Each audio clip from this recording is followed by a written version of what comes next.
In this video tutorial, I'm going to share to you on how you can fix Msvcp120.dll missing geometry dash on your Windows 11. So let's get started. First is you just need to try to restart your Windows. Right click at the start button, shut down or sign out and restart, because once you restart, that will refresh all the system processes and all the system programs of your Windows. So try a restart. Step 2, go to the Windows search bar and type CMD. Click the option Run as Administrator on the right pane and type SFC space / scan now. Scan now just one word and no space in between and hit enter. The system scan will begin, so simply wait for the process to be 100% completed. Once it is completed, type exit in the command prompt window and also consider to restart.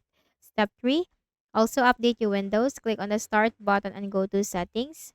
From the list of options on the left pane, click on Windows Update and click this button from here. Next method, you can try to reinstall the program that is giving you the error. Again, click on the Start button and go to Settings. From the list of options on the left pane, click on Apps. Click on Installed Apps. Locate the application or program that is giving you the error. Click the three dots, select Uninstall, and then just reinstall it again to your Windows. Step or the next method is to search for your system information first and then take note of your system type. Open a browser, search for Visual C++ or Distributable and hit enter.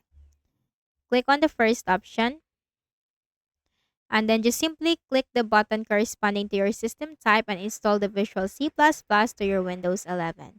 So I hope this video helped you. Kindly please do not forget to hit the like button and subscribe to this YouTube channel. Thank you for watching the video.